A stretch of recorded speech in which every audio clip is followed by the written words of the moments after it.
hoping today as the weeks went on, a good day for our rescue and recovery workers is when we were able to bring someone home to give closure to a family.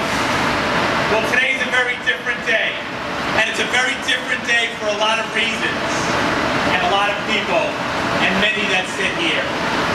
With the guidance of our governor, we now have something that stands that was once called a pile, then called a pit. Now for many, it's called home. We have a shining example of you cannot keep this city, this state, or this country down. We will survive. We will come back, no matter who tries to attack us.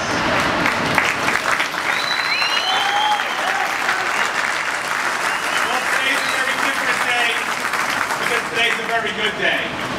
So I'm proud also to bring up the next speaker as I represent New York City police officers proudly, and I proudly wear our uniform. It's my honor to introduce Steve Cassidy, who represent uniformed firefighters who do the job shoulder to shoulder with us, regardless of what the patch says. God bless each and every one of you.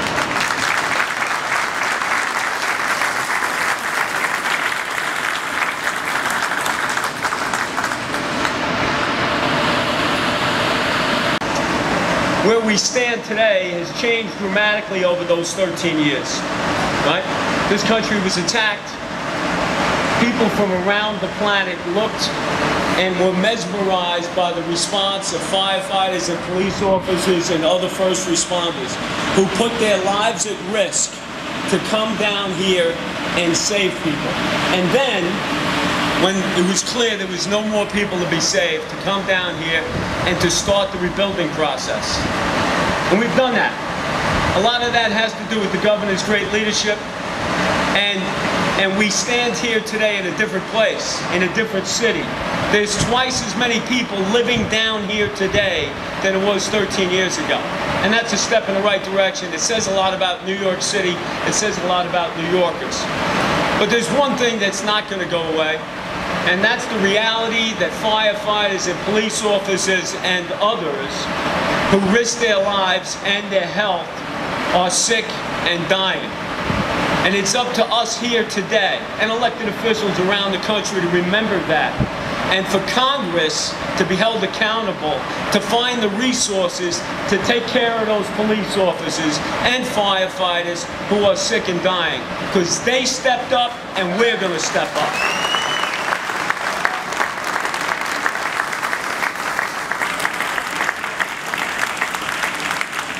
It's my honor to bring up Charlie Frederickson, who's going to introduce the governor. Charlie, come on up, brother.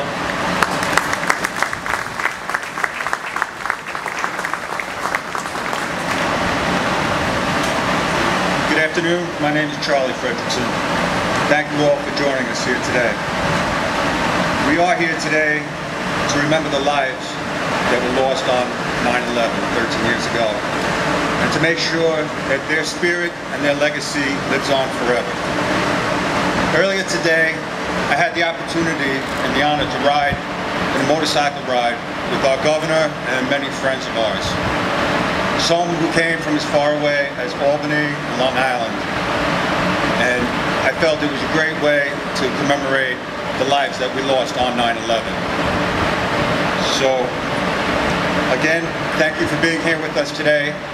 And I'd like to introduce the governor of our great state, Andrew Cuomo. Thank you.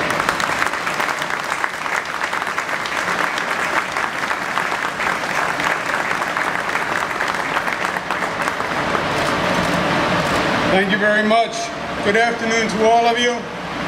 First, let's begin by thanking Joe Daniels, who runs the Memorial Museum, which has done such a beautiful service for this city and this state and helped organize today. Let's give him a round of applause, Joe Daniels.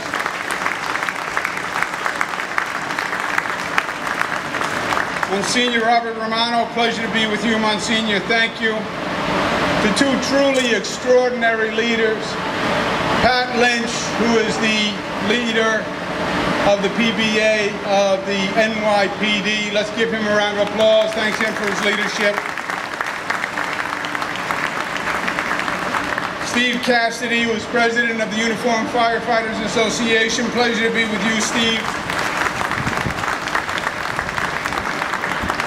It's been my pleasure to work with both Pat and Steve for the past 4 years, which have been difficult years, difficult issues. And let me just say, they are extraordinary advocates and representatives for our men and women in uniform, and we thank them. Let's give them another round of applause. Total for being here, who designed that magnificent 9/11 memorial bike, which is right up front. You should take a look at it. Let's give him a round of applause. And his wife, Rachel. My better half, Sandra Lee, I want to thank her for being with us today.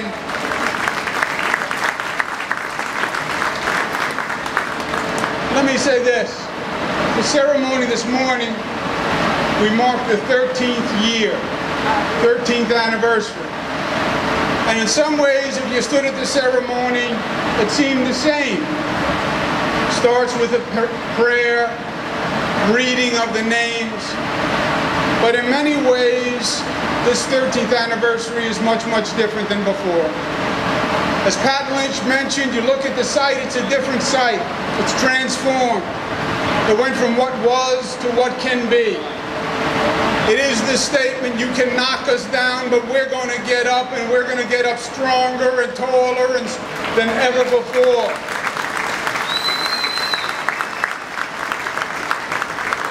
And that's what those buildings represent.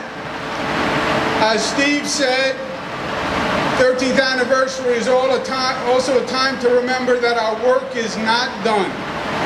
There are people who selflessly came to help, to work on that pile, who have gotten sick and who have been left behind by this federal government's response, and that is intolerable, and we will not let it happen, and we will continue to fight until everyone gets the care and treatment they deserve.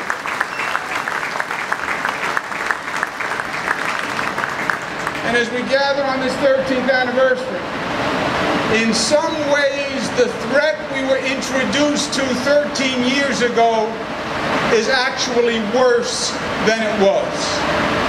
13 years ago, we were talking about Al-Qaeda, basically an isolated terrorist organization that was not highly sophisticated, and they were the enemy.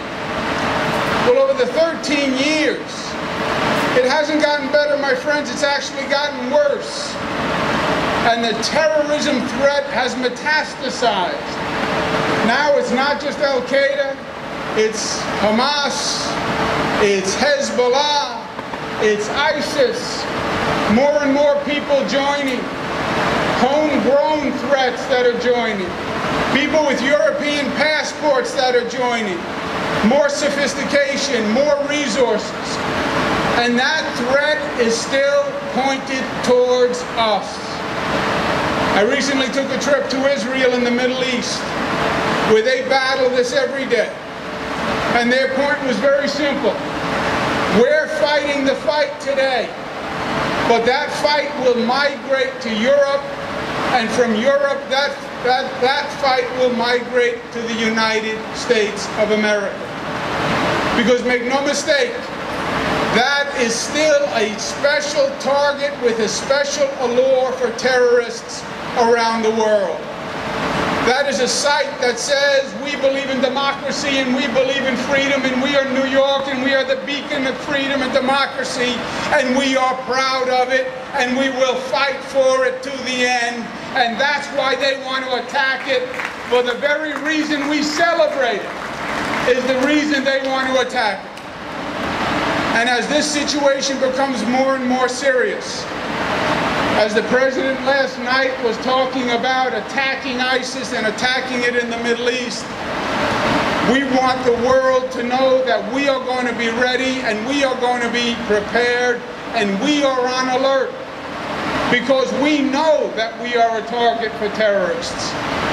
We know that New York has been a victim in the past, and there are many who would like to see it as a victim in the future. Well, we will be ready. The Port Authority will be ready. I've been working with New Jersey Governor Chris Christie. We're announcing today that we are going to be the most prepared, the most ready, have the most intelligence and the most coordination of a security force ever present on that site in this city and in this state, because we understand our duty and our obligation. The ride that we took this afternoon from Rescue 1 to this site is a powerful, powerful ride. Rescue 1 was a house of heroes and is a house of heroes. And the ride we took today was the ride that Rescue 1 took when they were responding that day to 9/11. And they were coming down the West Side Highway just the way we did.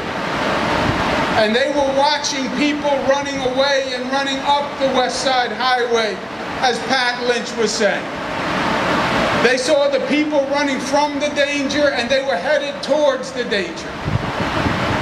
And I'm sure as they stood on that truck, they had fear, and they had anxiety, and they were wondering what they were riding into. I'm sure they were thinking about their families. I'm sure they were thinking about their wives and their sweethearts and their sons and their daughters. But the point is, they kept riding.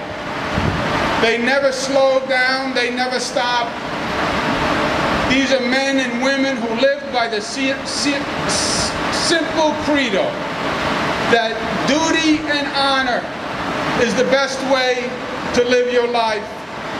And duty and honor is the way to live your life. And if you have to give your life, you give your life out of duty and honor. And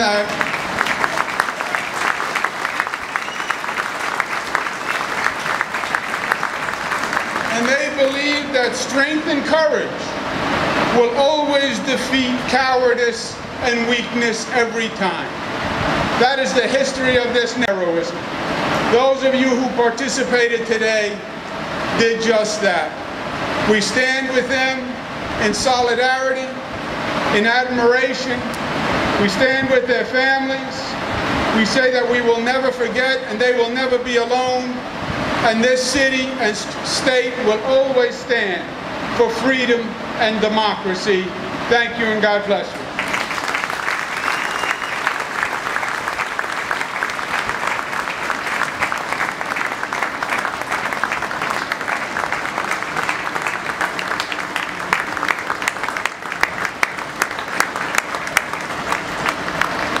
So in closing, I just want to recognize how lucky I feel as a citizen of this state of New York to have a leader in Governor Cuomo who is able to take the emotions of 9/11 and of the rescue and recovery period and translate those emotions into action.